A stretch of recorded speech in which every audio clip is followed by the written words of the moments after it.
different families from Pennsylvania, Florida, and Atlanta, Memphis, and here.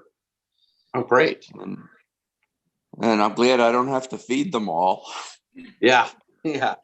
There's one benefit to all this, right? I just want to let y'all know we are live on our platforms.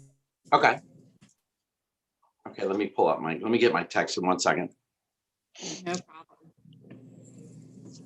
And I put a copy of the handout on the website. Let's make sure it's saved and in the chat.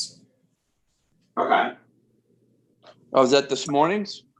Yes. This morning's handout? Yes. It's on the website. Okay, where is it? It's on the Wisdom of Torah page. So virtual community and then Wisdom of Torah. All right, let me find. I'm doing that on my phone while I'm on my iPad with you. Virtual community. It's on the Wisdom Torah page? Yes. All right, Wisdom of Torah.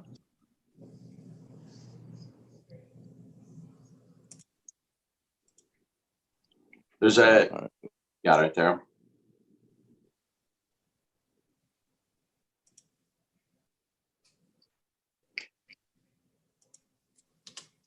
And while you're looking that up, Lou, I'll go and get started. So Go ahead. I'm going to be using a text from the Bedside Torah, which is from one of my teachers, Rabbi Brian Strauss. And in this parsha, we're into Parsha Shemini, which is the third parsha of the book of Vayikra, chapter 9 and chapter 10. And here we're dealing with the first celebration of sacrifices after the 7 days of ordination, the sacrifice that's done on the 8th day when our ancestors built the first Mishkan. But also this Torah portion, Kashrut.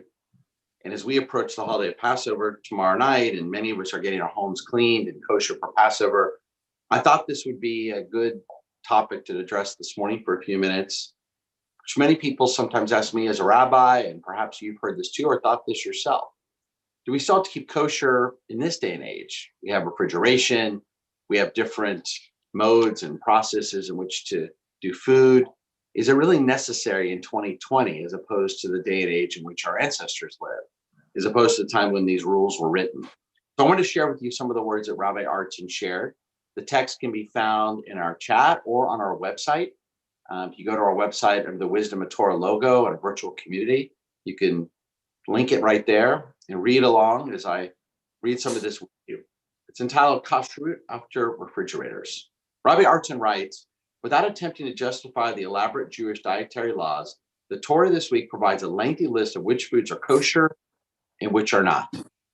And many of you may be familiar, animals with cloven hooves who chew their cuds are kosher, fish with fins and scales, birds able to fly, eat grain and vegetables who aren't hunters.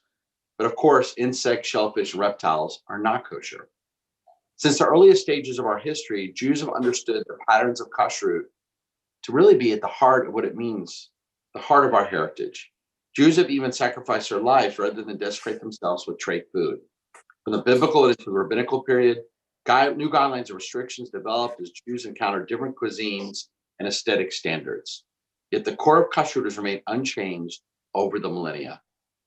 Some of the most stirring stories of Jewish martyrdom, of Jews who prefer to lay down their lives rather than abandon their Judaism, centered around the laws of kashrut. And let me skip now to the next paragraph. Yet the Torah gives no justification for kashrut. Not surprisingly, then, Jews throughout history have struggled to understand the reasons underlying kosher eating. That's right. You would think that, we have Shabbat. You shall keep Shabbat so you can rest, right? Many of the laws that we have, some of the laws that we have throughout the Torah, there's explanations given. But a basic one like keeping kosher, something we do many times a day, and especially we think a lot about kashrut as we get ready for Passover, the Torah actually doesn't tell us why. There's no justification. Let's go on. Popularized by Rambam, one explanation is found in the Sefer HaHinuch, Rambam's famous book of education. For this school of thought, according to the Rambam, God is a cosmic doctor, and kashrut is a medical plan to ensure the health of individual Jews. God prohibited foods that were harmful, thus ensuring that Jews would be vigorous and fit.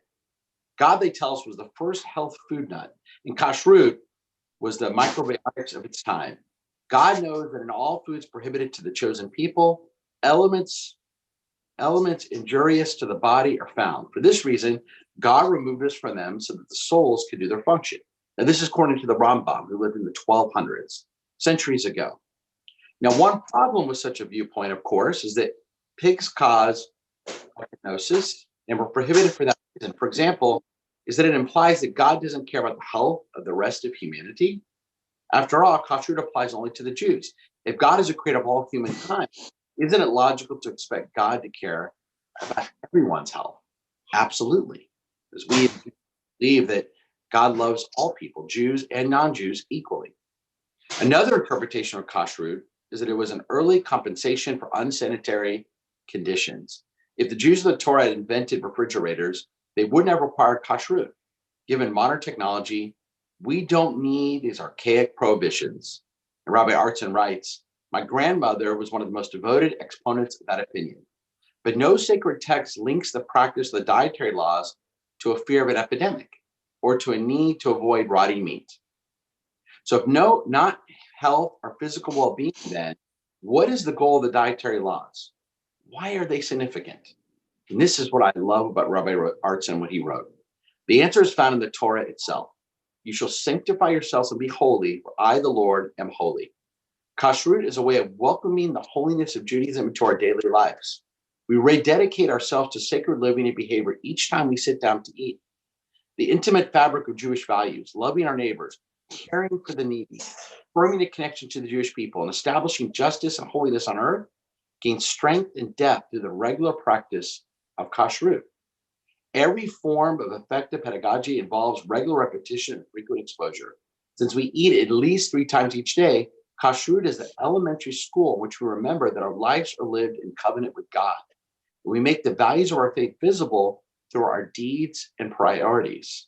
Observing kashrut awakens us to a greater awareness and commitment to the values of Torah, to justice on earth, and to holiness in every aspect of life. In a nutshell, what Rabbi Artson is saying is that it's not about physical health per se. Yes, you could argue that keeping kashrut may make you physically healthier, but not necessarily so. What Rabbi Artson is saying here, which I agree with, is that we keep kosher for spiritual health reasons, not physical per se, but for spiritual reasons. Every time we eat, which we do, of course, most days of the year, we remember that we're Jewish. We remember the mitzvot. The hope is by keeping kosher that it reminds us to be more ethical, more moral, to be better people, to treat all people with equality and kindness, to be more moral and ethical human beings. And so Judaism set up a laws of mitzvot, a way of life. The Torah gives us, if you will, a blueprint for life that includes all aspects of which we do, you and I do every single day, including the basic function of eating. And by keeping kosher, it reminds us, it's that daily reminder that there are certain expectations that God has for us, to sanctify us as his people, to be ambassadors of God, to be holier people. And so though kashrut was given to us as laws last throughout the ages, no matter how much refrigeration we have, no matter how better technology will be, there's still a basic spiritual justification for the laws of kashrut. And without any questions at all, you're welcome to post on Facebook or in our Zoom chat. At all. I have a comment and a question. Yes. Maybe 2 comments. So Rambam, Maimonides, explains that the rationale may be for physical health. Correct. Right? And I'd never heard that before. I'd always heard that there was no health considerations underlying the halacha for kashrut. So I'm very surprised, interested to know that. The other is almost all of the prohibited animals, and I don't think all, but I'm be surprised if it's all, but mammals and birds, and I wouldn't think so much about fish, but possibly, are prohibited animals are carnivores. They eat meat. They eat other animals, except for maybe pigs. Domesticated pigs don't, but wild boars, I think, do. And I haven't gone, and I'm not going to go through a list of all the listed prohibited animals, but I wonder if you know that that's not the case. Are camels kosher? Camels, I believe, are not kosher. I have to look that up. I wonder if camels are carnivores. That's a good question. Horses aren't carnivores, and they're not kosher. Right. So it's not just because they're carnivores. Okay. All right. Rambam was the eternal rationalist, and Rambam often find rational reasons.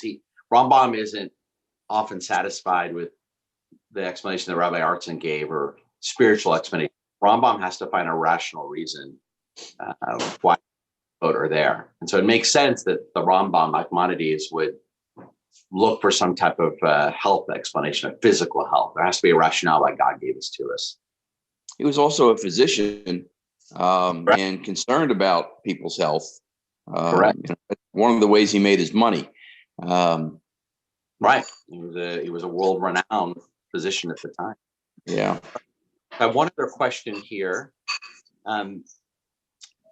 She writes, I'm celebrating Passover for the first time. I found out a few years ago that I have Jewish ancestry after I did DNA on my mother. I found out my father's mother also has Jewish ancestry, and my great-great-grandmother was Jewish. I grew up Catholic and left the church 6 years ago. I feel lost, but trying to figure out where I belong. I observed Shabbat for the first time this week. I didn't use my phone at all, and my Jewish friend and I was being too Jewish. I just want to honor God. That's a great, I would recommend after this passes, or you could certainly reach out to my colleague, Rabbi Morgan at Beth Yeshurun. Rabbi Morgan runs an incredible conversion program. And for people that are interested in learning more about Judaism, he is our expert. He has helped lead people, hundreds of people, to the Jewish faith. Some people who discover they have Jewish ancestry, and some who just for whatever reason decide that they have found meaning in Judaism. And so Rabbi Morgan, you can find his email on our website. I know it's a busy time this week, but I'm sure he'll do his best to reach back out to you and maybe talk to you on the phone at this time or through the internet. And then certainly when this is over, meet with you in person. But please reach out to my colleague, Rabbi Morgan, and he can certainly give you some good advice as we approach the holiday of Passover. But my final recommendation to you would be, is consider during this Passover is to give up bread. Maybe just basic bread. Don't worry about giving up all chametz, everything that ingredients, wheat, rye, barley, spelt, any of that, those ingredients. Just give up basic bread this holiday. See what that's like as you continue your journey towards Judaism. And Ashley, any other questions at all? That's it for this morning. Okay, Lou, thanks for joining us, and thanks to all those who joined us. I wish everybody Chag Sameach, a good, happy Chag Sameach to all of you, good Passover, and hope to see all of you soon. Thanks, everyone.